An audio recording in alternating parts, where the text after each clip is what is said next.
What's up, everybody? Appreciate you for tuning in. We're back with another edition of the On the Ball podcast. What's going on, Jory? Appreciate you tuning in. Um, yeah, we got it's NFL playoff week. The regular season's done, even though it seems like it just started yesterday. But now we're into the second season where we get a lot of fun. A lot of fun with that. So we're going to talk about the wild card matchups. We're going to look at Black Monday, which some of these teams didn't even wait. Falcons did it right after the game. You look, they were ready to get off of Raheem Morris.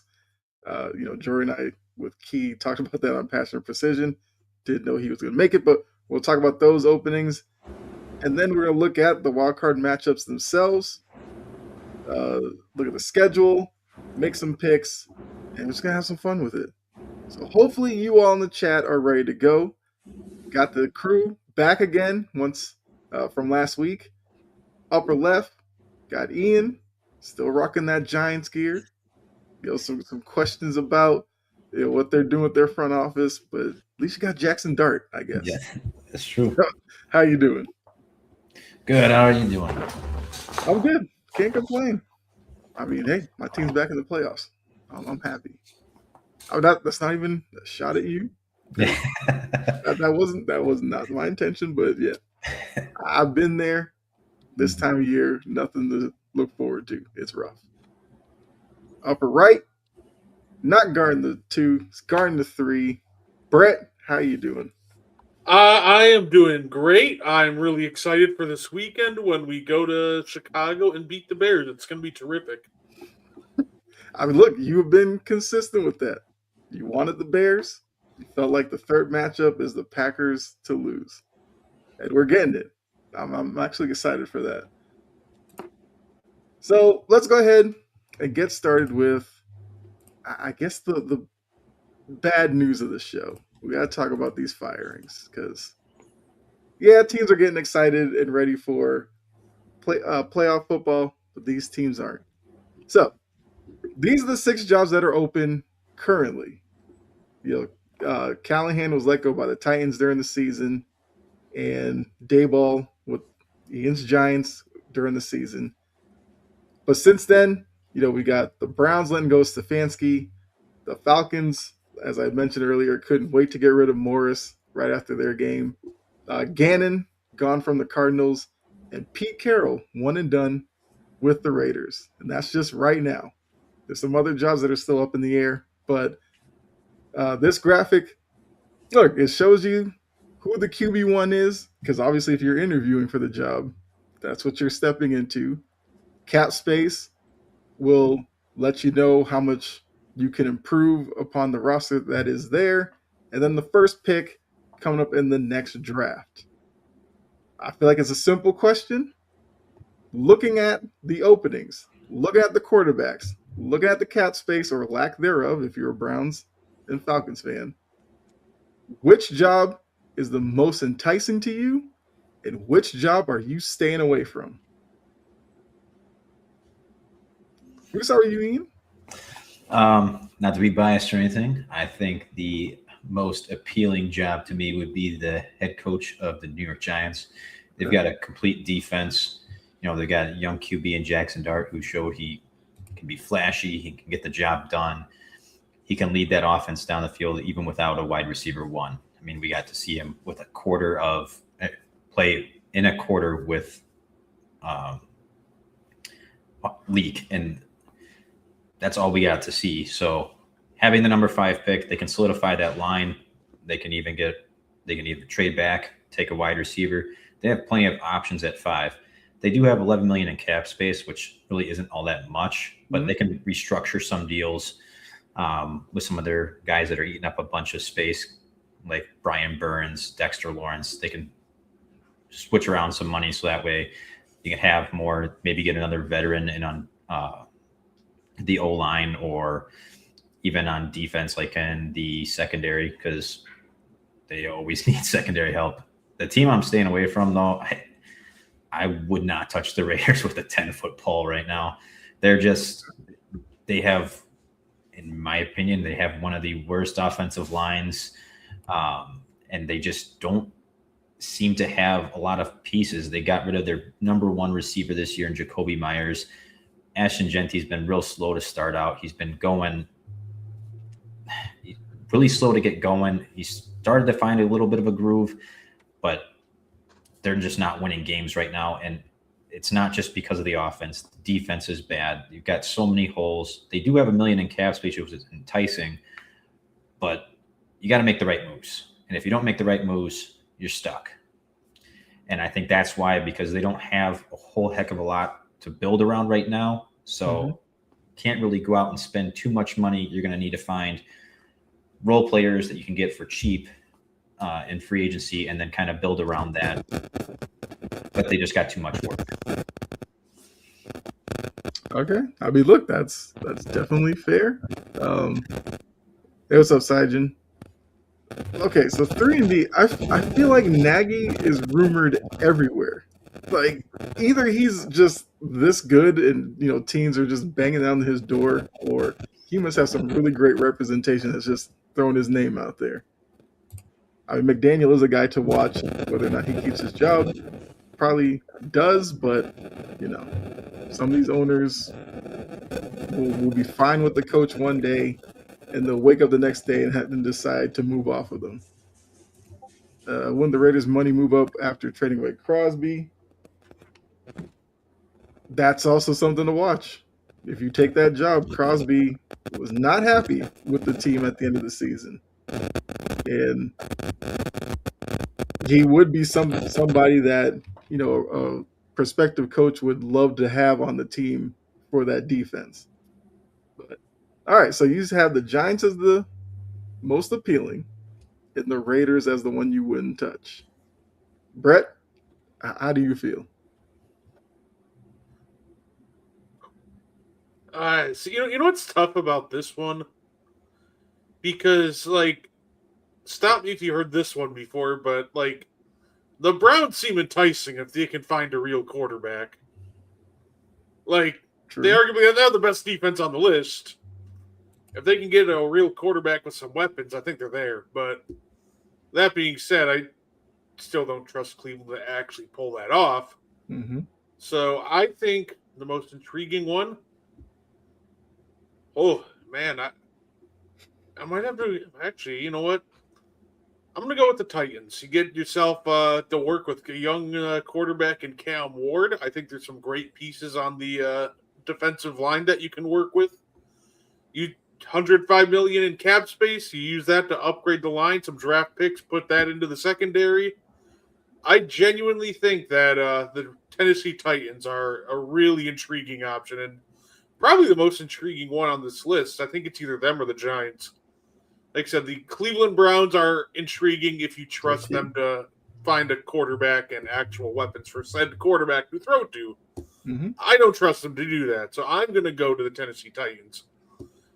The worst team on this list, I would agree with Ian. I think so. Here's the tough part with the Raiders. They have $100 million cap space, but you might lose Max Crosby, and then you're kind of left with nothing. So it's rough if you're the Raiders. So I'd probably go with the Raiders, but I also don't think the Cardinals is really great either. Okay. I mean, look, $105 million in cap space with a rookie QB, so you don't have to worry about paying him for another couple of years. That would probably be the enticing job to me as well.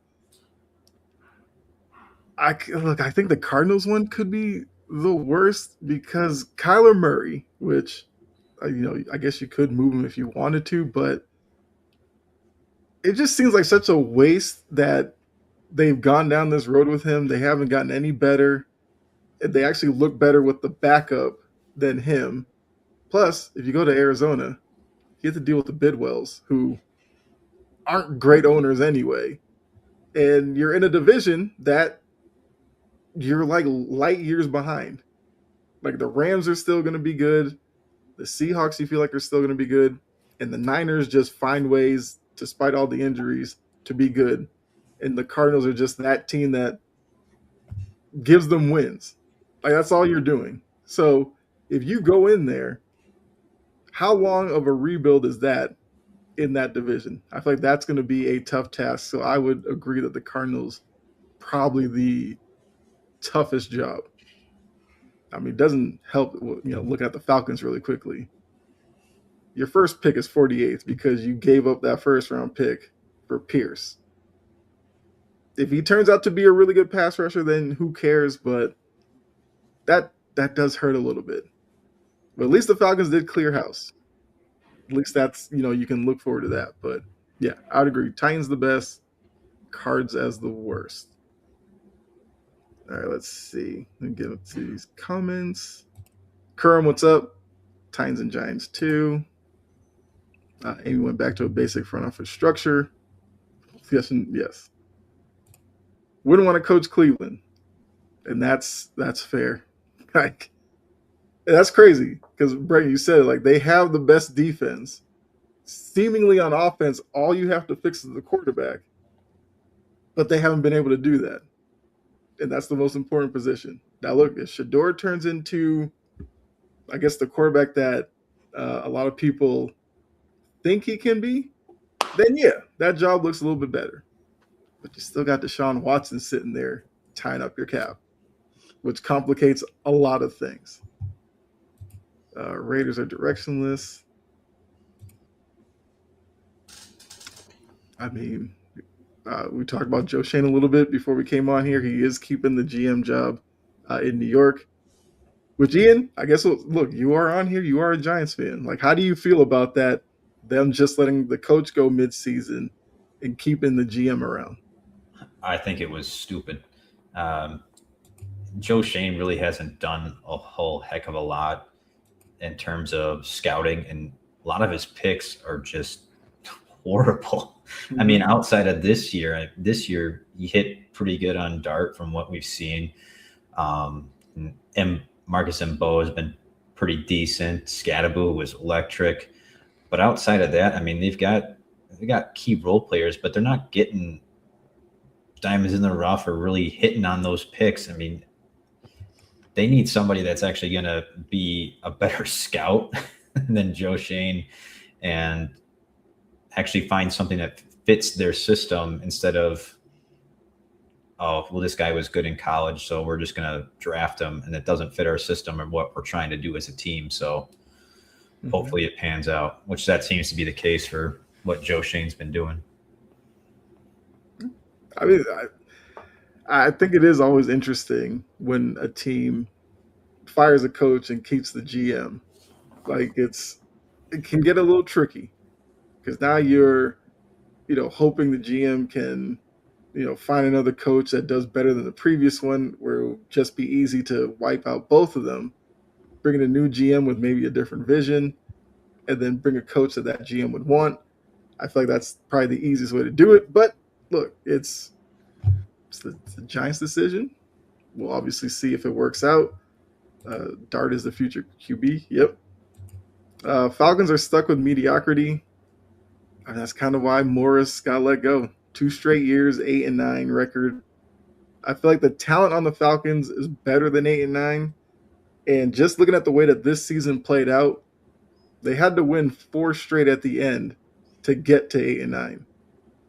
I feel like that's what did him in. I've seen a lot of people talk about the game where they beat the Rams and, Morris did that like thing into the camera. They're like, yeah, that's probably when he lost his job. It's like your season's going nowhere and you're pumping your chest out because you beat the Rams in a game that does nothing for your season. Well, at least he didn't go to the media to complain that the game got stopped because their players were fighting for their lives. Hey, Zach Taylor, how you doing? Surely one of the most... His job. Zach Taylor staying around. That was one of the most incredible things ever. Like, oh, they never stopped the game before to celebrate a award. Like they have. Like, with Drew Brees, anybody? Like, they stopped the game to do that for him. So, and then see what Jamar Chase said about that too, because that was even more hilarious. He echoed the statement and went, "Are they going to stop the game if I get 10 receptions?" I'm like, brother, nobody cares if you break the Bengals franchise reception record. Yeah. Like, what? Mhm. Like, if you break like Brandon Marshall's ridiculous number of like, what was it, 20 something, or like, yeah, sure, we'll stop the game for you. Maybe. But to go, well, if I catch 10, like, brother, nobody cares about the Bengals franchise record. So that was just a hilarious day of complaining for the Bengals. Mhm. Was the Cards' problem Kyler Murray? He wasn't the solution. I think that's the best way to put it. Like, He's not the full problem, but he's not. I don't think he's a solution. Like, they're Yeah. going to have to find a franchise quarterback eventually. yeah. And if they move on from Kyler Murray, it's like, where does he fit? Where does he go to become better? Skull. I have heard that. It makes too much sense, doesn't it? There's no way they're going to run back and waste another year with 9 when you have, especially if you keep Brian Flores around. Like, you're not going to waste another year of that defense on J.J. McCarthy and Max Brosmer. Like, they're going to go out and get somebody like Kyler Murray or a veteran quarterback. I Yeah. have to think that's the game plan. At least that should be. Yeah. I mean, I guess I wouldn't hate it. I don't know. It would just be weird seeing that. But he's a Cards fan and he knows. That is true. Yeah. Okay. I mean, look. It was a Black Friday. We knew it was coming. I guess the last thing before we move on is that outside of Zach Taylor, is there a coach that you're surprised didn't get fired today?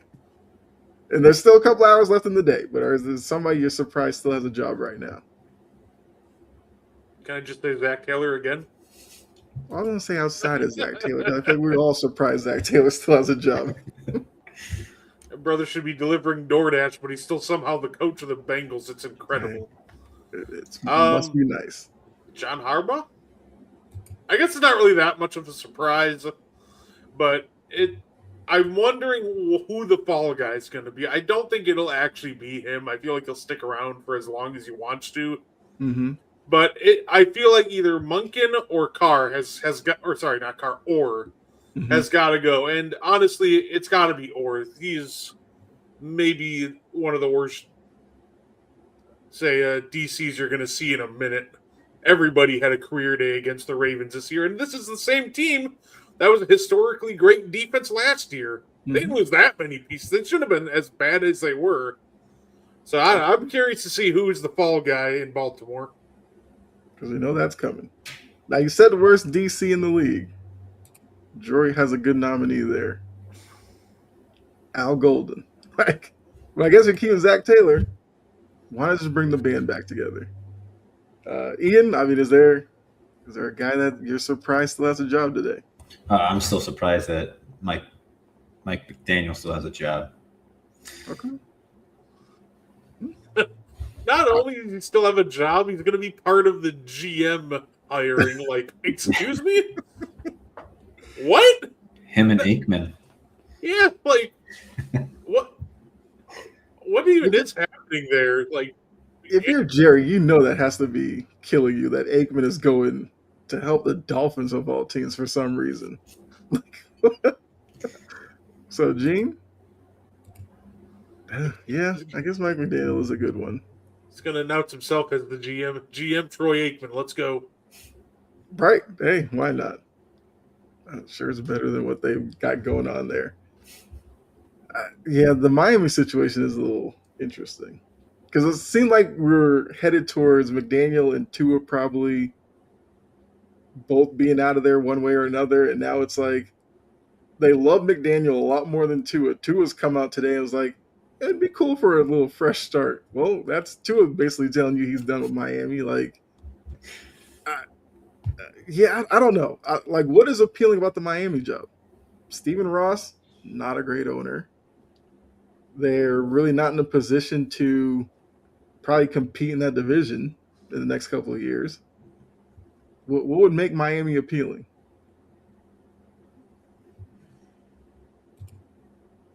Razor complete rebuild, but pick one.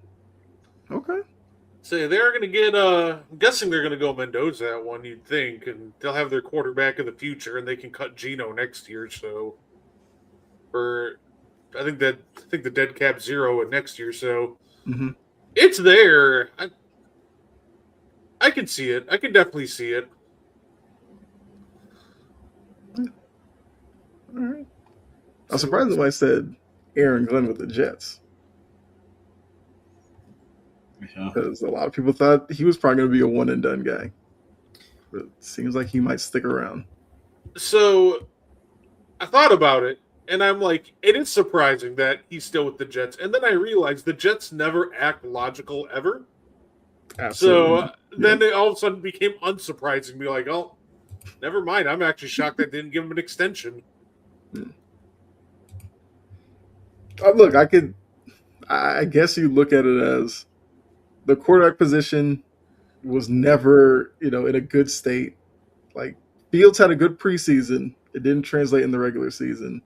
And they ended the year with Brady Cook under center. I don't know how many coaches are winning with that situation.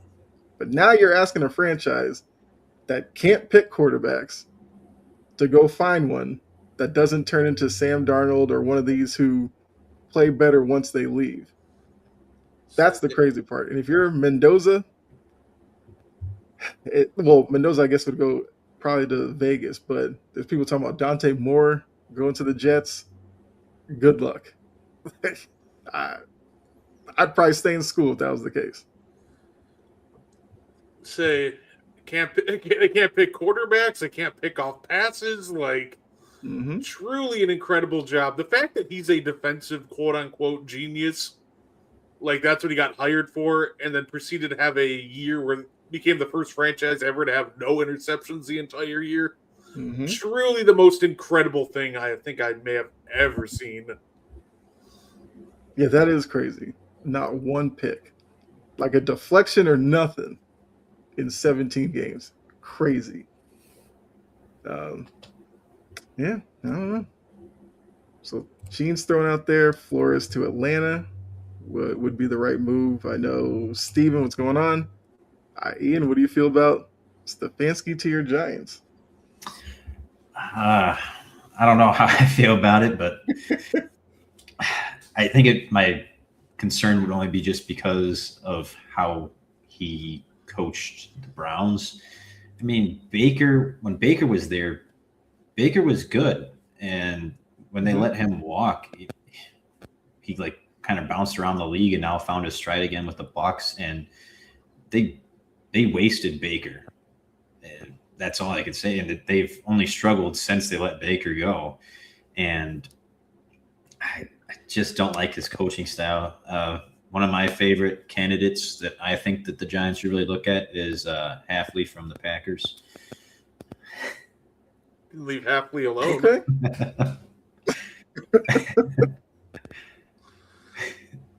Okay. Hey, why not? Signs as Kubiak to the Giants. Kubiak wouldn't be bad either. I'd say I would definitely go like an offensive mind if I were the Giants. Maybe go after someone like Joe Brady out of Buffalo. Yeah. Stefanski's big mistake hiring Ken Dorsey. Yeah. Cliff Kingsbury to the Falcons. There's a name for you. Good old Cliff. Insanity. Yeah. All right. Well, look. I mean, we'll obviously wait and see. By next week, we'll see if there's more firings. But pretty active day. Still some guys that I believe are up in the air, which I feel like up in the air is just you trying to waffle. Like you know if you want to fire your coach or not. We talk about Harbaugh. Well, I guess Tomlin seems good now. You saw him in front of the camera at the end of that game. Like, that's a man that looks like he's safe. So, like, I thought it was hilarious. But, yeah. So that man earned another year definitely for that win. What a game that was. Oh, yeah, that is another shocking one. Todd Bowles. Truly incredible how he's still a head coach. Yeah. keep forgetting about Bowles. Yeah, Do you me think too. they actually pull the trigger on that one, or do you think he is, because he made it past the day, that he actually earns another year? Joe Brady or Dayball to the Titans? Broncos going to win the Super Bowl. Okay. Say So I saw a report that Brady with the Raiders, his like master plan is Flores as coach, Dayball as OC. If he pulls that off, I would be like, okay, at least the Raiders are going in some direction that makes some sense. What do you think about Flores as a coach with the Vegas Raiders? that actually sounds like a great coaching staff. Like get Flores a fantastic offensive mind, and from what it seems like, also Dable seems like he was a great locker room guy with the Giants. Like that Mm-hmm. just sounds like a great coaching staff to assemble. So I'm all for it if that's what the Raiders are trying to accomplish. Okay. Yeah.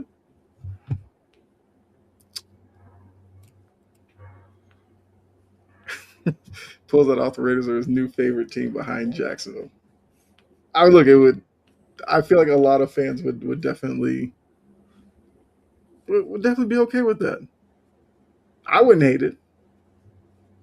It would, like I said, it would show that they're actually making sense out in Vegas. Something they haven't done in a while. Now, if they turn around and draft some luxury pick at number 1, then they're kind of right back where they started.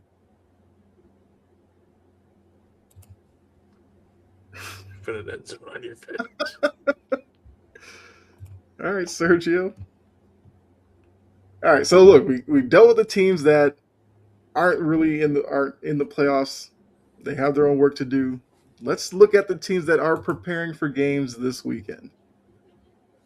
So here's the wild card weekend schedule, and I tried to predict it because they kind of had the little moment there after halftime of the Sunday night game where they're like, "We'll review the schedule."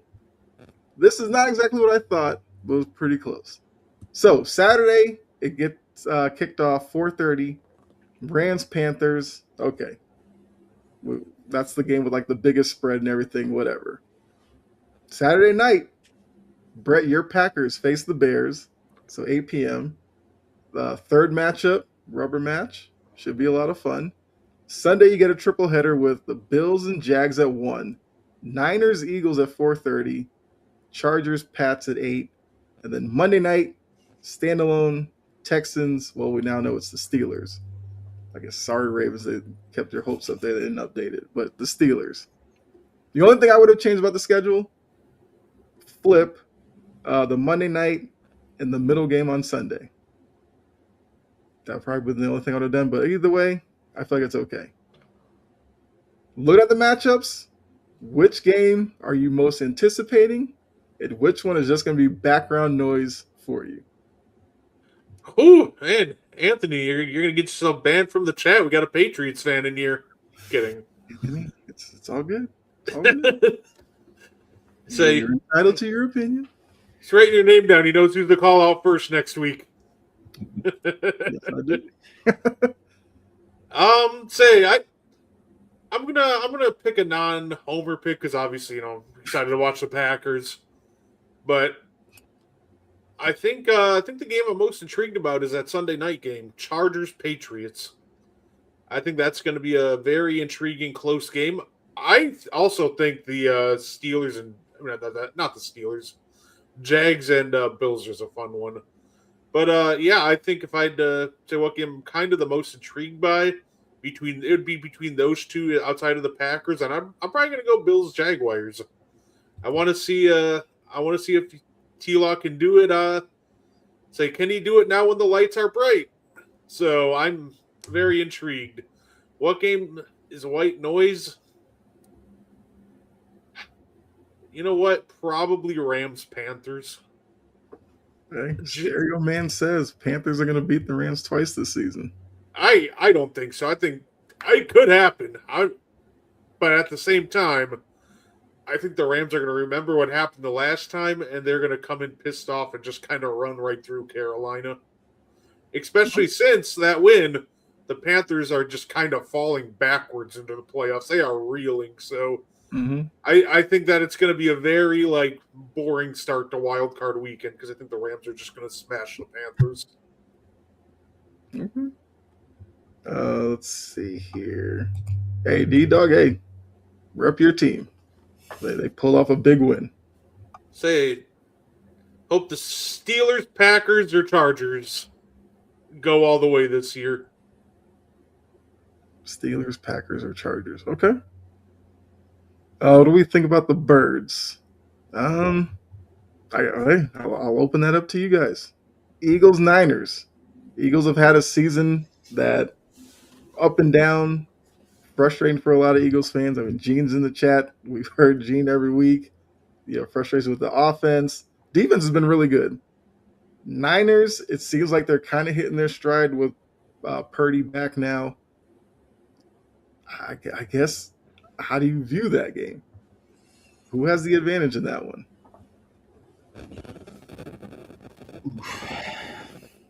That one's tough.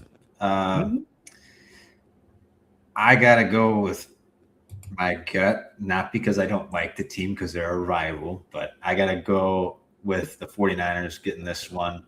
I just think Jalen Hurts isn't a reliable, consistent passer, and that Saleh is going to cook something up on defense to really stump this Philadelphia offense that struggled at times throughout the year. And with Brock Purdy, I mean, we could call last game, the Seahawks are a very good team this year. And they kept them to 13. They got 3, but I still think that they come back after that loss and they come in guns blazing against Philly. Mike says they are all easy picks. All right, Mike. I mean, look, if you're watching, put your picks in the chat. Let us know who you have winning each matchup. Rams have to win or Burrow will head to LA. Oh, yeah. I mean, that's a rumor that's going to linger for a while. Can't rush the passer, and their corners can't control our wide receivers. Eagles 35-13. Okay. I think the game will be. I think I'd pick the Eagles to win this one, but here's the thing about that. What I'm worried about isn't the ability of the 49ers to control the wide receivers. I'm worried about the Eagles' ability to utilize the wide receivers.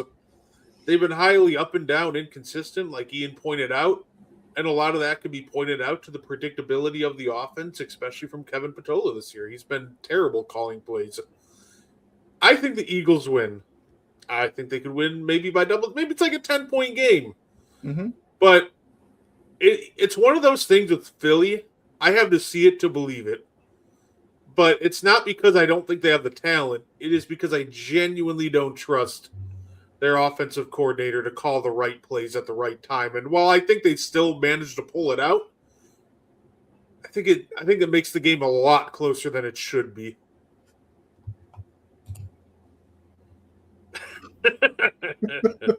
Yeah, we talked about that earlier. It's a fascinating stat.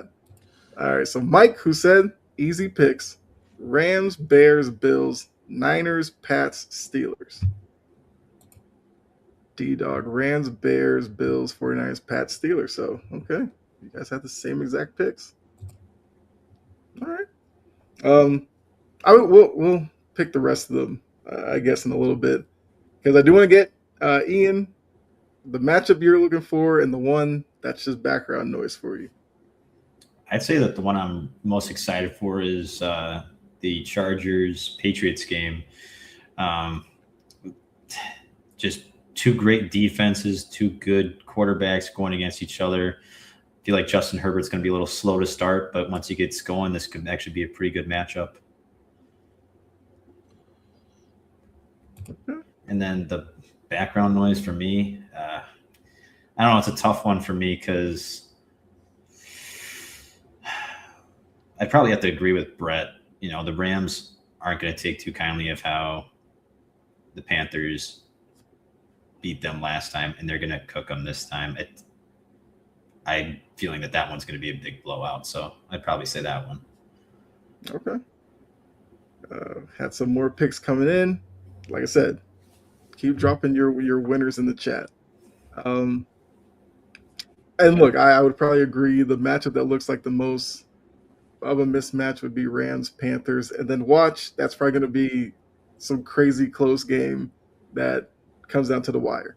The one I'm looking forward to, obviously, my Patriots, but the other matchup, I feel like Packers Bears. I'm intrigued by because I was a big believer in the Packers early in the season, and I mean, Stereo Man, I was just saying that the spread is the largest spread, so it's viewed as the biggest mismatch. I mean, the playoffs, anything can happen. But I was a big believer in the Packers early. They have not ended the season that well, and the Bears are feeling themselves. They finished with a great end to their season. A lot of development and growth with Ben Johnson, Caleb Williams, and all that. But it's the third time that they're meeting. And I feel like when it comes to divisional matchups in the playoffs, a lot of things go out the window. And because of that, I feel like if the Packers find what they had early in the year, they could pull the upset. But the Bears get back to like their ground game and they have a lot of success with that, it could be a long night for the Packers. I would say I don't even think we need to like go crazy and find what we did early in the year because we pretty much had them beat the last time, but unfortunately, there's some really just fluky arse plays that happened right at the end. So it is what it is. They got the win, but the Bears have led against the Packers for approximately 0 minutes and 0 seconds all year. So it's going to be one of those things where I think a lot of people think, oh, they beat the Packers last time. They got our number. But I don't think that's necessarily true. I think the Packers have shown that it's going to be a close matchup. But if I have to pick between both of them, the Packers have kind of been able to hold off the Bears and have their number for pretty much the entire year outside of a little 3-minute stretch at the end of the last game. So, like I said, I'm confident that we'll beat the Bears on Saturday. Okay. Like I said, you've been on that for the last couple of weeks when this matchup looked like we were headed towards it, that you have wanted the Bears and think that you could beat the Bears.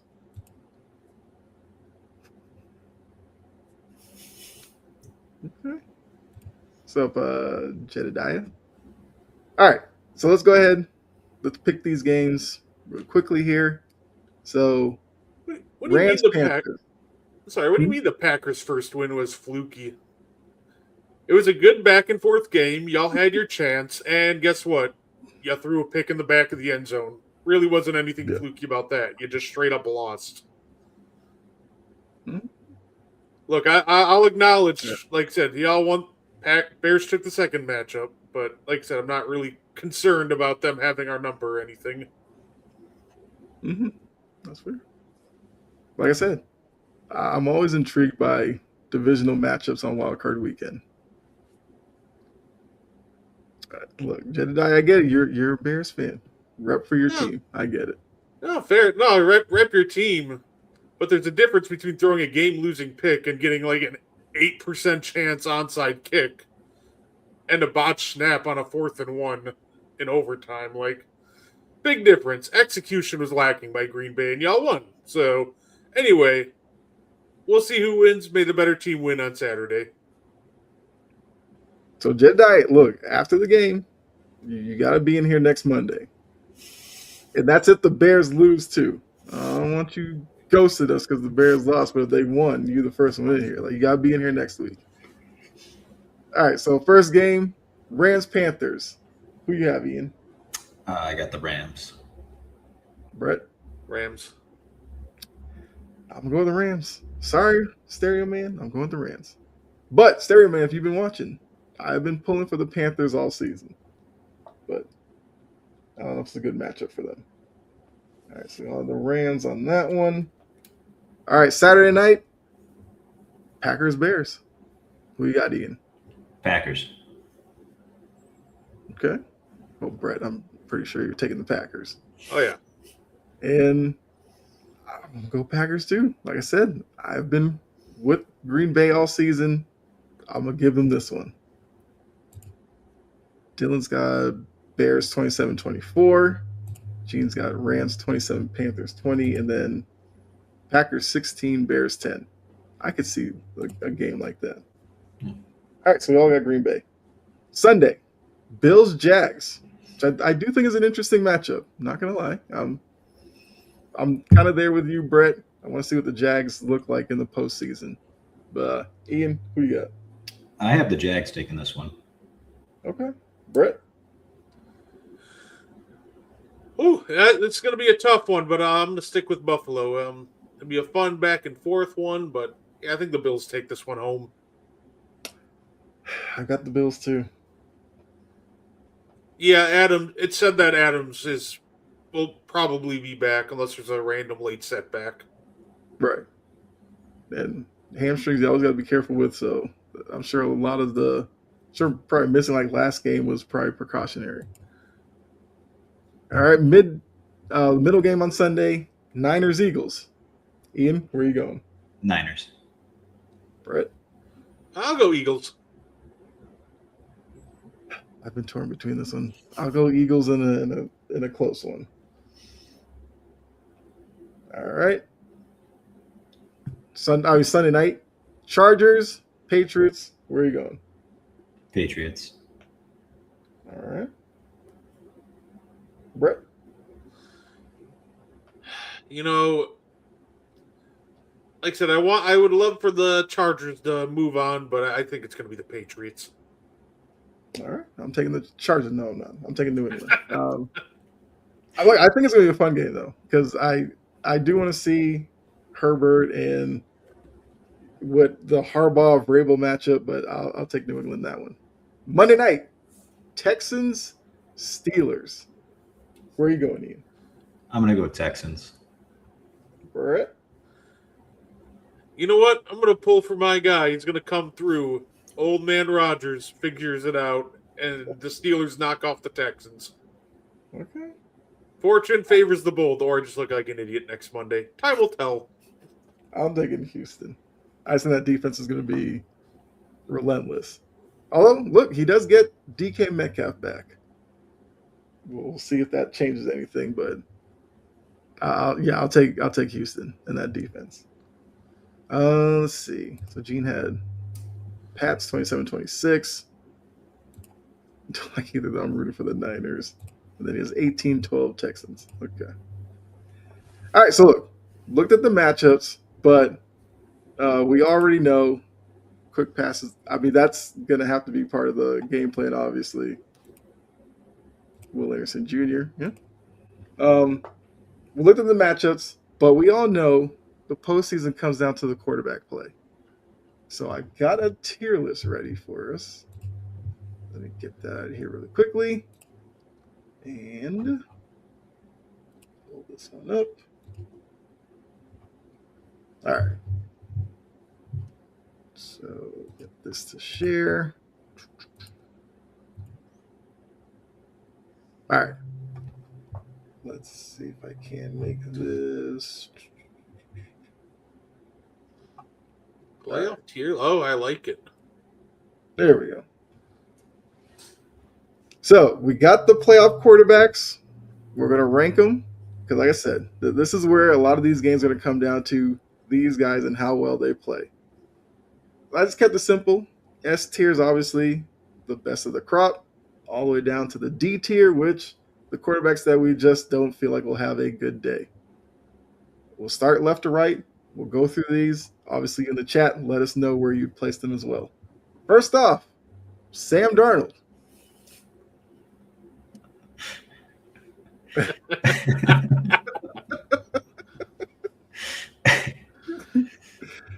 I mean, we got some time to get to Hurts, but Sam Darnold, where are we ranking him? B.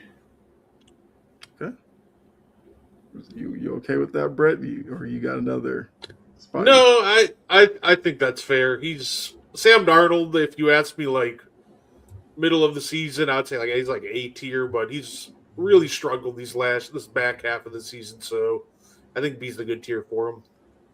As part of that, you've seen his career and you're just not fully bought in yet, and you're still holding back, wanting him to prove something to you. Oh yeah, yeah. Marshawn Lynch calls him Ginger Cruz.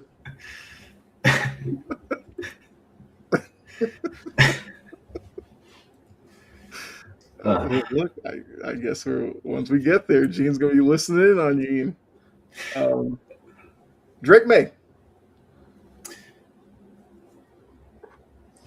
For going off just this season, is he anything less than an S tier quarterback right now? Like, Yeah. this is the guy who's right now currently in the MVP race. So, if we're judging it just based on what we've seen this year, Yeah, every big strictly off game this he's regular season. risen to the occasion. So, I think if you want to say he's been one of the best of the best quarterbacks this year, terrific. If you want to go A tier, like Gene suggested, you know what? I'm okay with that too. Saijan trusting Sam to show everybody. Yep. Look, I'm there with you, Saijan. I've been with the Seahawks as well early in the season. I'm hoping for Sam Darnold. Like, if he has a great playoff game, I think he can finally put the whole Jets ghost thing behind him. And I'm kind of hoping he does. Because, one, it makes the Jets look bad, which makes me happy. And I just feel like Darnold, the past couple of years, has had good years. It's just that at the end, little iffy. But so Gene's got A, one great year, no postseason. And then Jory has A or S. I'm gonna be honest. I would have said A, and I'm kind of leaning more towards this. We don't know postseason wise. He's a second-year quarterback. I'm leaving open that he could struggle for a little bit. Not that it would be an indictment on him. I'd still want him as my franchise quarterback, but I do want to see what he does his first game against, I think, a Chargers defense that could pose some problems, but, obviously picking them to win, I would go with A. I get where you're saying S. I'm just saying I would say A. Fair. Okay. I'm good with that. His opponent, Justin Herbert, who is another quarterback that probably needs a good game and probably a win. Where would you put him?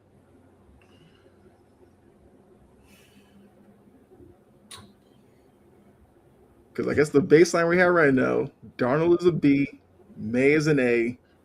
Where does Herbert fall in? I'd say based off the season, it's got to be a B. Jory's got C. So you would put him with Darnold, okay? Brett, you agree? Ooh, is there like a tier list for C plus? He's another quarterback that's just been kind of reeling a little bit. Like, he just keeps ripping off these games with one interception, one touchdown. It's just been like very mediocre from him. And then, of course, he's dealing with that injury, that broken hand on his non-throwing hand. So I think I'll be nice because he is an elite talent. We'll go B. I was really tempted to throw him in C, but you know what? I'll go B. Okay, that's fine. I feel like every time we do these, there's always that person that comes up where it's like, if we had just a little mid category, that it would work. Because I agree, like C plus would not be terrible to put him in. Because once again, the postseason resume hasn't been great for him. But I agree. Like, I like Herbert. It's just that it always seems like there's something, for whatever reason, why he just does not have that postseason success. And it's kind of weird. It's probably good that the two of them are matching up Sunday, because one way or the other, one of them is going to help their profile with the win. All right, Gene, here's your moment. Ian, we got Jalen Hurts up. Where are you putting him? Oh, boy. I mean, Hurts can throw a good ball. Everybody that's on here can throw a good ball. Mm-hmm. To me, it's about consistencies. I think the consistency lacks with Hurts sometimes, which is why I would put him in S. But he still is of an elite talent. He can use his legs. He can throw real nice, tight throws. So I'll put him at A. Okay. I'm cool with her today. All right. I mean, I know Gene has him an S for the MVP. I would agree with A, but okay, see? All right. Appreciate that, Gene. All seriousness, he's an A.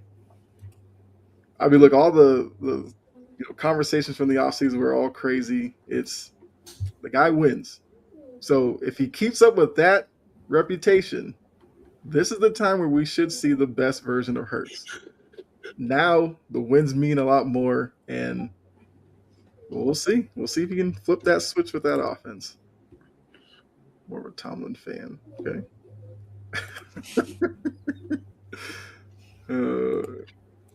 Yeah, Gene, we know. Josh Allen. Been an interesting year for him as well. Dealing with the foot injury, but we assume obviously he's going to play and he should be good to go. Where do we put the reigning MVP? I feel like Josh Allen, it's just safe to put him in S tier, but he is S tier with the most to lose in this postseason, though.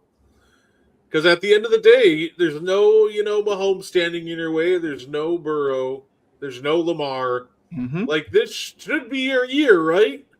So I'd say S tier, but I'm going to be really interested to see how this playoff run goes for him. Poop. Okay. All right, so you have A. Ian, you have? I'd have him at S tier. I agree with Brett. He has the most to lose this year out of all these quarterbacks. He doesn't have Mahomes in the way, no Burrow.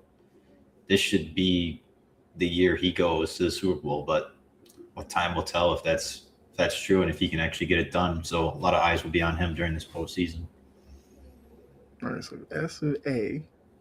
I would probably go A. And I also think for the Bills, let James Cook take some pressure off of Josh Allen.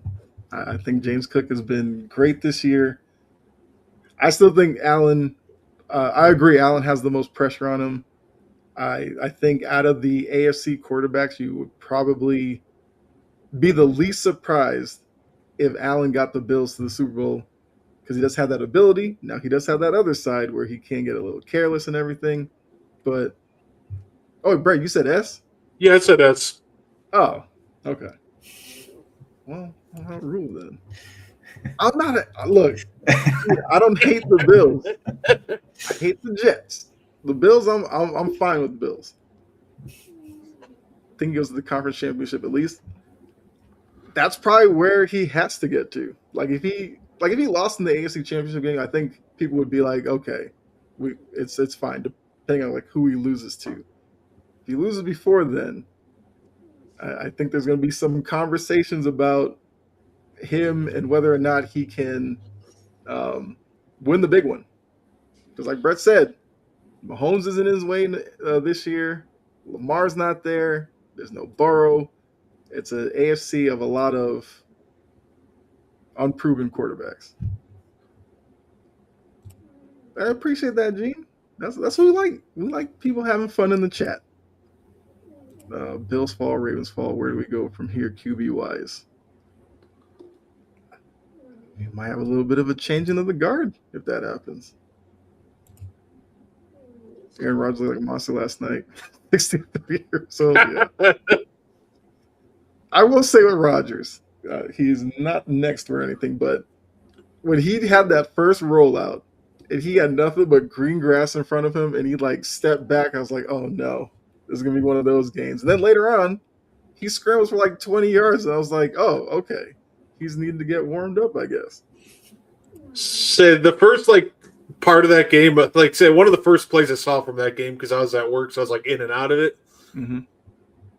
I say first thing I look on my screen, it's like Aaron Rodgers to Adam Thielen. I'm like, oh my goodness, got the unction going off over here. Yeah. My first thought was got to be like the oldest quarterback receiver connection I've ever seen, but then I remembered 42-year-old Jerry Rice played in the NFL, and I feel like he's probably has that beat with like Mike Glennon, but yeah, no, that was a crazy play. Before that play happened, I was like, they keep throwing Marlon Humphrey on Adam Thielen. Just test it once. We've seen enough times Marlon Humphrey getting burnt on coverage, and then he finally threw it, and I was like, you gotta attack that matchup anytime you can. It was all Tyler Loop's fault, but the vaunted Ravens defense couldn't stop Calvin Austin, Kenneth Gainwell, and the power of friendship. I felt so bad for Loop. I did too. He got all the blame for that game, and I get it. He deserves some. He missed the field goal, but he didn't make the call to only run Derrick Henry 6 times in the second half. Like he's not he's not covering anybody out there. Like, right? It was just such a weird game. Like Curtis Knight, what's up? Saying Boswell missed a kick too. That should have kind of maybe watched Boswell miss the kick. Guess what? You have 12 seconds and 1 timeout. Maybe use that to move a little closer. Mm-hmm. That is true. You get DK back. Some of those misses are heaters. All right, Curtis is already thrown out there. Rams fan, Stafford's going S tier. All right, we'll see when we get there. All right, Gene, your other guy. Trevor Lawrence. Where are we putting him? Because you could use some logic we've used with another quarterback and place him somewhere. I'm not going to reveal, but where do you have Trevor Lawrence? D minus. I respect it. That is just true hater. D minus is incredible. Love it. He's so D-Dog, I was thinking along the lines because we put Herbert in B because he hasn't had the postseason success. Does that not apply to Lawrence? I mean, he has one, yes, but that game was a little. He beat Herbert. He came back. Trevor Lawrence is interesting because he's played at the level of like an A-tier quarterback. Yep. And he's even flashed the potential to maybe even go a little higher than that. I think the challenge with that one, though, is he did win, but I've never seen a more, like, unconvincing playoff when, like, he stumbled backwards into that one. Brandon Staley was very incompetent. He made some great plays in the second half. Absolutely of that game. But that doesn't erase how awful he was in the first half. Mm-hmm. So, I think Trevor Lawrence, I would put him over Justin Herbert and Sam Darnold. I would be fine with A tier for Trevor Lawrence, but I'm not going to bump him up there because of that one playoff win, because that was a really ugly win. I just think he's been very good this year. Your argument dropped her grade. Ian, where do you have him? I have my. Okay. That's fair. We'll bump him up a grade because he was the guy that got, I just forgot his name. Brandon Staley fired. That we'll give him an A for that. No, that's fair, Gene. Yeah, I know, Gene. Look, Jordan Love, if you watch media coverage of Jordan Love, you wouldn't know if he's great or a bust based on the way they talk about him.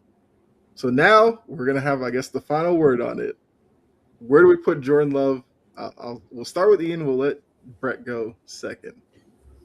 I think Jordan Love's had a really good year. You know, he's protected the ball very well. Threw for over 3,500 yards this year. I don't know. He's kind of it's a tough one for me for him because he can be inconsistent, but then he does show just great flashes, and you're like, holy crap, the Packers got like another huge franchise guy like Rodgers or Favre. But I think for me, the inconsistencies want me to put him at B. Sorry, Brett. And let me tell you exactly why he's an A-tier quarterback. He went for 3,300 yards. I believe the final number was 23 touchdowns and 6 picks. You look at every advanced metric, and he's been top 5 all year. And in most of them, he's top 3. The only quarterbacks he's really trailing in a ton of advanced metrics are Drake May and Matthew Stafford, the 2 MVP candidates. I think Jordan Love's been a lot better than people thought because What's the big criticism? Wait for him to turn the ball over. Well, that happened a couple times this year, and he bounced right back. Cleveland Browns, he put us in position to win that game with a game-winning field goal. I think that Jordan Love's been a lot better than people are giving him credit for. He's been very good at minimum to elite when he's playing at his best. I think Jordan Love, in all reality, is like, if you had like a B plus tier and you wanted to put him there, I'd get it. But I truly think that, considering the year he's had, I definitely think that he's right in the range of. I'm going to say A, but I'm going to let Kyle make the final decision on this one. Okay. I think initially, only because we don't have the B plus and all that tier, because I agree, I probably would have put him in between there. If I look at Darnold and Herbert, if I close my eyes, I would say I would probably take Love over them. So if I'm gonna do that, I'd probably put Jordan Love at A. But I agree, if we had B plus, I probably would have put him there. Now, that means Love can't go out and throw like 3 picks, because then we're going to look like idiots next week. But I still have a lot of faith in Jordan Love. I think he's a really talented quarterback. He's yet another quarterback that could use a playoff moment and a good win against a good Bears team. Because Love is 1-2 in the playoffs, I believe. Yeah. And he looked great in that win against the Cowboys. But now it's like he probably does need another playoff win now. Say, oh, sorry. Go ahead. No, I was going to say, yeah, Love's got about like 5 quarters, like a full game of looking great against the Cowboys, another 3 quarters of looking great against the 49ers, and about like 5 quarters of rough football. So, yeah, I could see the skepticism of him needing another like really consistent end-to-end game in the playoffs. But Bo Nix, I'd put him in B tier. You want to talk about inconsistent? That's Bo Nix. Yeah. He's been really up and down all year. So I really want to see the Broncos succeed. Mm-hmm. But they can't do the thing where their offense doesn't really wake up until the 4th quarter. That'll work on like a random Sunday 1 p.m. game. Or you can catch a team off guard maybe on a Monday game. But in the postseason, now you're dealing with the best of the best. I think that the Broncos' run here might end up coming down to Bo, and I think he can deliver. He's shown he can. But if they decide to just be completely inconsistent like they have for long stretches of the year, even though their defense has won them quite a few games as well, then it'll be interesting. But I would say right now for Bo, I'd put him in B tier. Okay. Ian? I agree with what Brett said when he was talking about, not showing up until the 4th quarter. That works during the regular season. They're not playing the Giants in the playoffs. They're not going to be down 31 and then just easily make a comeback. That's not going to happen. They're going to be playing tough defenses. And if Bo can't get going like he's shown time and time again this year, they're not. Well, I mean, you two already said D. I mean, No, I said B. B. Oh, you said B. I thought you said D. No. He's shown the highest Look, potential. hey, if you're a Broncos fan, that's on me. That's on me. No, he's shown the potential to get going, like against Green Bay, Dallas. Like he's had some really good games, but I need him to do that in the postseason, something closer to that rather than in a lot of these other games where it's, hey, the Broncos won 15-12, and the offense didn't really score a touchdown or anything till the 4th quarter. Yeah, but I feel like with Bo Nix, like he either like starts some legendary status this playoff, or he turns into the guy that we all question of whether or not, or will question as to whether or not he's going to be the person that holds back Denver from really going as far as they can. Because he's had some games where he's looked great, and you're just like, if he could just bottle that up and just be that guy, then yeah, he could be a really good quarterback. But then you get those games where you kind of forget, or he like forgets how the offense runs for 3 quarters and then has to rely on a 4th quarter comeback, which, not to take it away from him, like that's still important, but playoffs, you can't allow yourselves to get too far down because you don't see big comebacks like that too often. So, but yeah, B. Okay, thought you were saying D, and I was like, oh man, Oh, yeah. nobody's loving Bo Nix, but yeah, B. I feel like if you're in the playoffs, it's really hard to be like a D tier quarterback at this point. that is true. Yeah, I probably should like named it something else, but I was gonna say like the last time we had that was like it felt like.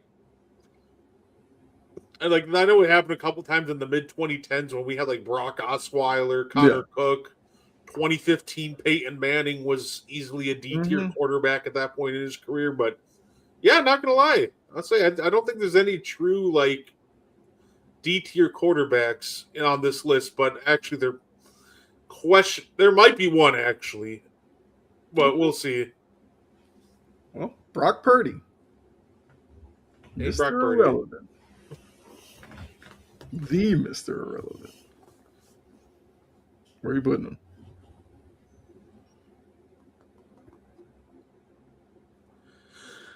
Ooh, say this is a guy who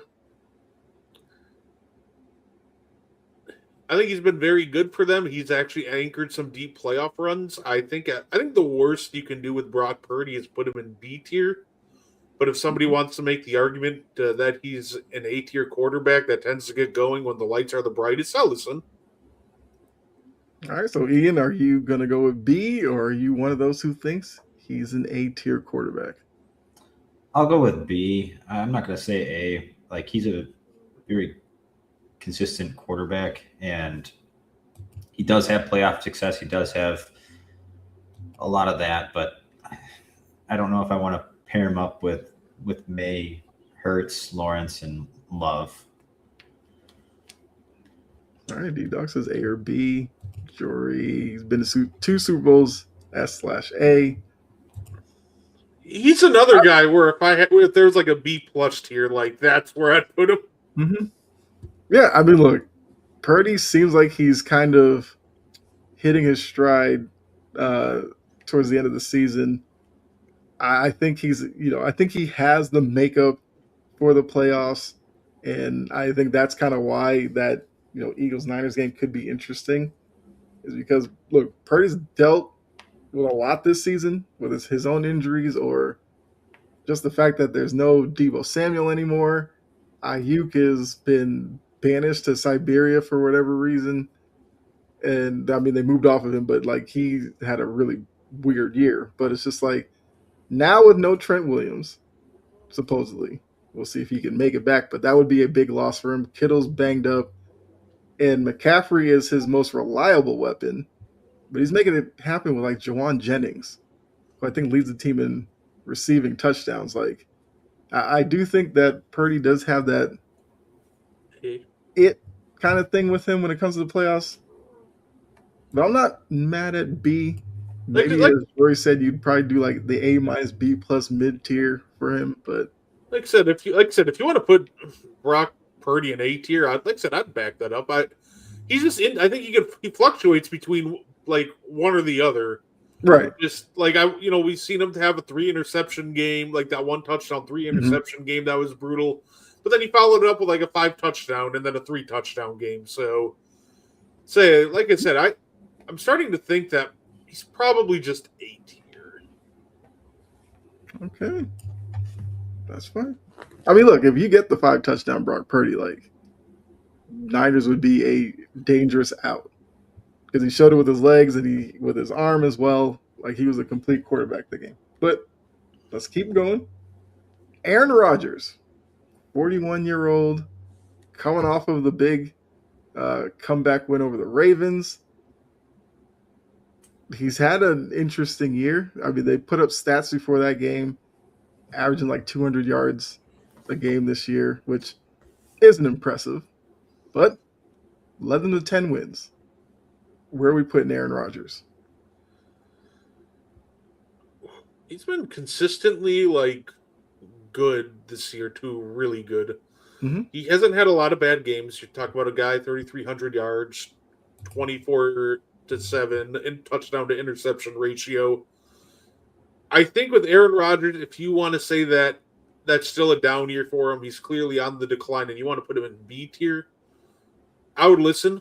I think that's probably the spot for him.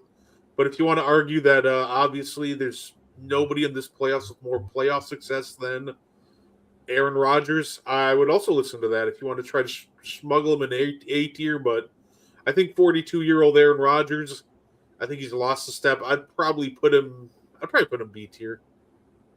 All right. I mean, look, D-Dog is a Steelers fan. He's got him at B or C. Ian, where are you putting him? What's going on, Rich? I'm gonna put him in. I'll put him in B tier. I mean, he has had a pretty good year this year with, like Brett said, 24-7. He's been able to keep them in close games and still shows that he's got some left in the tank. He's not horrible out there, not where he'd be like mid-tier at C. So I think B would be a good spot for him. It's too soon, Reed. The man just re-retired. Let's say Reed, he got his health insurance. He's gone. He'll be back. Say, look, He gets 5 more kids. 4 years and 360 days from now, right before it expires again. Yeah, he'll be back, active quarterback for the Cleveland Browns. The man finessed the system. He's like, I got my 10 insurance. kids? He's got 10 kids. They were like, he probably got that letter in the mail. Your insurance about to run out. He's like, no, I'll just go back to the league. Colts gave him a shot. He's like, okay. He's probably the one like, yo, Steichen, you need a guy? I know a guy. Yeah. I mean, like you said, he may wait around and be like, oh, that team didn't draft somebody. Their quarterback isn't that great. I might be able to finagle another year out. But we're talking about playoff quarterbacks. That's why there's no Phillip Rivers or Shedeur. Yeah, I would agree. Rodgers would be a B. And look, and I'll give him this as well. Last night when he made that throw on the left sideline to Austin where they like got the route mixed up and he was yelling at him, in my head I was like, there's no way he's going to throw back that way because that's usually what Rodgers does. And then late in the game, Austin was wide open. He gave it to him and he was celebrating it. I was like, okay, seeing some growth from Aaron. Probably because DK wasn't out there. You know, he probably would have gone to DK on that route. But I thought that was a good little thing for Rodgers to do. But I agree. B, like he's 42. He's probably done better than I thought. I got to give him credit for that. Matt Stafford. I think he's the only other guy in S tier. You want playoff success? He's got it. You want regular season success? He might be named league MVP in a couple of weeks, either him or Drake May. So I think if we, if you want to say dinged Drake May for lack of postseason experience, I think we put Matthew Stafford in for almost the opposite reason. This guy is also an MVP candidate who's won a Super Bowl. And even last year, he took the Eagles right to the breaking point. So I think that he is the only other S-tier quarterback in this playoff run. All right. I mean, Ian, you disputing that anyway? No, I agree. All right. You have to call him Matthew. I've heard he hates Matt. This is the whole Patrick Mahomes thing where, CJ Stroud. I feel like another young guy. Like, I feel like what we're seeing here is a lot of unproven quarterbacks or quarterbacks that have probably dipped their toe in the playoffs that probably need another kind of playoff moment. CJ Stroud's probably that guy. Great defense with him. O-line is what it is at this point. They've made it through with that. Where are we putting CJ Stroud on the tier? I would say B. I think he's the B tier quarterback who has a real chance to move up to A tier this postseason. To me, he has the potential to be the biggest riser out of these guys in B tier. Obviously, him and Herbert, but I think CJ Stroud is B, but him and Herbert are the top of the B tier. That's fair. And I mean, obviously, I'm not ranking them within the tiers, but yeah, I would agree that these two would be on the higher side. Ian? I mean, I like CJ Stroud at B. I wouldn't put him in A just because I feel like he struggles sometimes. I mean, without him, Davis Mills really led that team to even get them into playoff contention, getting them win 5 straight, and then CJ came back and won 3 in a row. Mhm. But I think it's just the inconsistencies for me where I don't want to put him up to A. But if he can do something in this postseason, yeah, he could definitely move up to A. Yeah, I don't think B is fair for him. So Jory says the next 2 are C tier. That would be Caleb Williams and Bryce Young, but we'll start with Caleb Williams. Caleb Williams is interesting to me because when you hear people talk about him, they're like, physically, he's got everything. Big quarterback, can moves, got the arm, and then you'll have some like fans of opposing teams that look at him and will say like, well, you get him under pressure, he can get a little erratic with his throwing and all that kind of stuff. And he's also a guy who this will be his first time in the postseason. So we'll see if that factors into where you put him. Tayshawn was going on. Tayshawn has him at A. So, Tayshawn, are you a Bears fan?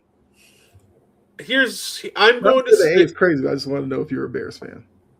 I'm going to stay consistent with the logic that we used earlier with Drake May, because I think Drake May has played like an S-tier quarterback, but we went, well, he doesn't have the playoff success, so we're going to bump him down to A.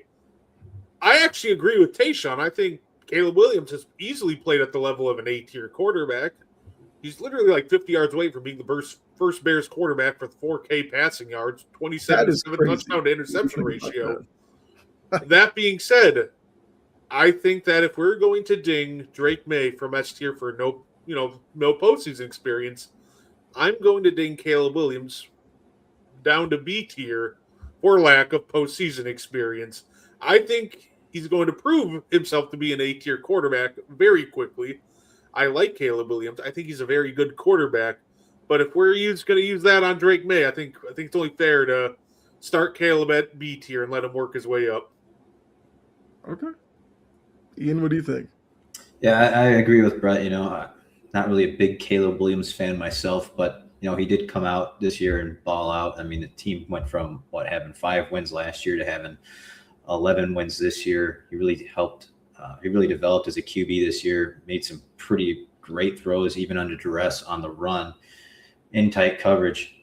He's not afraid of throwing the ball. He thinks he can throw the best ball, and sometimes he does, sometimes he doesn't. But I think with his talent and everything, like Brett said, put him at an A tier. But because of the lack of postseason success, which is what we've been doing for all the other quarterbacks, I'd put him at B. Okay. I think that's fair. Like, crazy thing is, like, coming out of this weekend, Caleb Williams could have the most like Sports Center moments out of all these quarterbacks because he that's kind of what he does. But I agree. I think he could obviously leap a lot if he can kick off his postseason kind of record with a win over the Packers, and if he can look good doing it. I think B is fair to put him down there. Lowly old Bryce Young. Look, this is a quarterback that could be D tier, and this is who I was talking about. But I want to look. I like the direction the Panthers are going in. Let's start with that. So if you're a Panthers fan watching, no knock on Bryce Young or anything. It's just that they're just not a necessarily good team. They're building. Like, they're not a good team, but it still was a big year for them. And I'm excited to see what they do next year. You got Ted McMillan. I like that. Rico Dowdle. Like. Now it's like a different stage, and yeah. It seems like C is the only answer here. I think he's a C tier quarterback. I think the guys above him, the difference is I've seen these guys when needed for stretches they can actually, put the team on their back for a little bit if really needed. Like I've seen Darnold do that for the Seahawks, Herbert. When it comes to Bryce Young, he seems to just mainly cook if the run game is cooking. Then he can play off the play action. if the defense is giving him short fields. I think he's a solid quarterback. I think he's a fine game manager, but I just don't think he can take over a game like the way that we've seen the quarterbacks above him do. So I think I would start him in C tier, but I'm rooting for him, and I hope he proves me wrong and makes me look like an idiot next week. That's the goal. Mm-hmm. And Ian, you okay with C? Yeah, I'm good with C. Yeah, I think when the Panthers drafted him at 1, I think that with their thought process was that, he was the more NFL QB ready player over Stroud. And I think it's kind of biting them in the butt right now, seeing Stroud's success with the Texans and learning that Bryce Young is more of a developmental project. And while he's coming along nicely, he still has a lot more development to go in order to be with those guys at the B tier. He doesn't really have the skill set yet to be able to put the team on his back. I think he has the talent. He's very talented quarterback, but I don't think he has a skill set with him right now to be at B or A or S. So I think putting him at C is good. Say trending. I think he's trended in a positive direction this year, Absolutely. but he just hasn't fully put it together yet. Yeah. Mm-hmm. That's fair. And look, I think if you're Bryce Young, you can look at Caleb Williams and go, I hope that happens for me. Because look, Caleb Williams has had all these attributes, but we always looked at it as the organization wasn't doing right by him, the coaching wasn't good for him, and the pieces around him needed an upgrade. I think if you look at Bryce Young, you would say organizationally, the Panthers haven't been great. Tepper is Tepper. Coaching, we were looking at Canales as a guy who could get fired this year. So the coaching hasn't necessarily been great for him. And then around him, they got Ted McMillan, which is nice. And Dowdle, like I said, is nice. But the other pieces probably could use a bit of an upgrade. So it's not really a knock on him putting him at C. It's just that he still has some room to grow. And it's not like he's a terrible quarterback. And I agree with you, Brett. I'm rooting for him as well. I would love for him to go out there, one-on-one duel with Matt Stafford, and him come out of that with the win, because I think it would do a lot for him. I just don't know I can necessarily bank on that. But they are heading in the right direction, for sure. But there's our tier ranking for our playoff quarterbacks. And I will put this up on the Wire to Wire page, which those of you tuning in, like I said, notice some new names in the chat. Appreciate you all for sure. Go ahead and check out. Well, first you can subscribe to Wire to Wire over on YouTube. Check out the Wire to Wire page over on Facebook. Follow that and everything. And Bryce can look at Darnold and Baker. That's true. Yeah. And look, maybe Canales is the right guy for him. I don't know. Finishing 8 and 9, I don't know if that really should secure his job, but he's getting playoff experience. And like you said, D-Dog, yeah, playoff experience is why he's not going to win. Already subscribed. Appreciate that. All right. Anytime, Sajin, you already know. We got you. That last topic that we had. So, guys have anything you want to add before we get out of here? Maybe you want to throw a bold prediction for this weekend if you want to. Let's say anything you want to throw out there, Ian? No. Say I already threw out my kind of boldish prediction of the bold prediction of the Steelers knocking off the Texans. Yeah. Yeah. All I wanted to throw out there is thank you guys for tuning in, and if you're a fan of professional wrestling, we're doing the Meaty Boys Award Show for 2025 in about a half hour. We got some special guest presenters, so it's going to be a lot of fun, and we're like I said, we're just celebrating a great year of 2025 in professional wrestling. All the awards were voted on by different viewers, so like I said, I'm excited to reveal the winners. So definitely check us out if you got some time. All right. And look, I guess for me, you'll see me back on here. It's Thursday, Silent Sideline, and then Friday.